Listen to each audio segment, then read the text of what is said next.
Hi, I'm Terry Brock with terrybrock.com. I want to tell you about a book that I just read that is really going to help you if you've ever had to deal with difficult people. Matter of fact, this one is called Make Difficult People Disappear by Monica Wofford. And that's the title of it. Very intriguing. And you wonder, ooh, how can I do that? Because I think we all know some difficult people that we want to get rid of. But the way she does it is wonderfully elegant.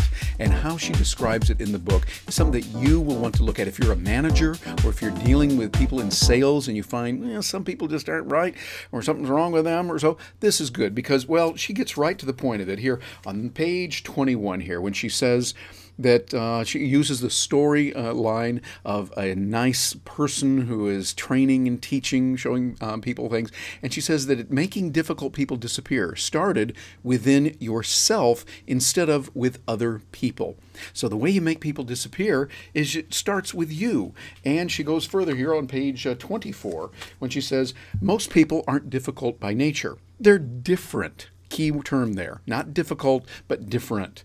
And we make them difficult by expecting them to be just like us and then choosing to see them as difficult when they aren't. We label them as difficult, and it becomes the explanation we use for their behavior so that everything they do, we see through the filter of that explanation.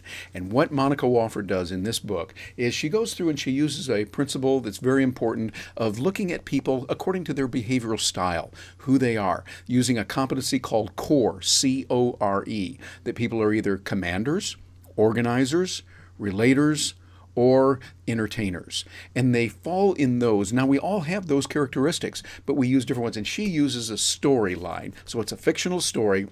It goes through and shows a particular person who's doing some analysis, wondering what's going on and how it's working, how these are going to fit together. And it all comes together. As a matter of fact, I'm going to share with you something here at the end that'll be particularly useful in business. Here on page 179. She talks about the person who she's working with, the protagonist in the story named Sybil. She was able to teach them to stop pushing others into being something they weren't, and to stop pushing themselves so unnecessarily as well.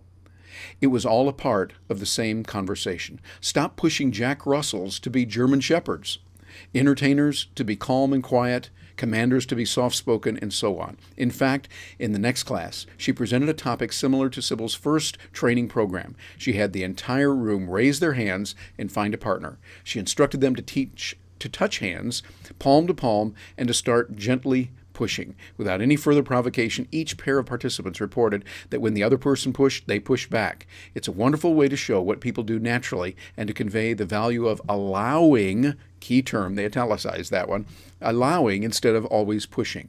And much as she always did, the trainer took her own lesson to heart and stopped pushing things in her own world quite as much. This is a book that can be very helpful. If you've ever had to deal with those people that you consider difficult, here's how you make them disappear, and it's by adjusting, and she shows you how to do it in a wonderful, colorful story that you will find intriguing. I encourage you to pick up this book, read it, enjoy it, and your life will be better because of it. Make Difficult People Disappear by Monica Wofford. I'm Terry Brock, and thank you for joining me.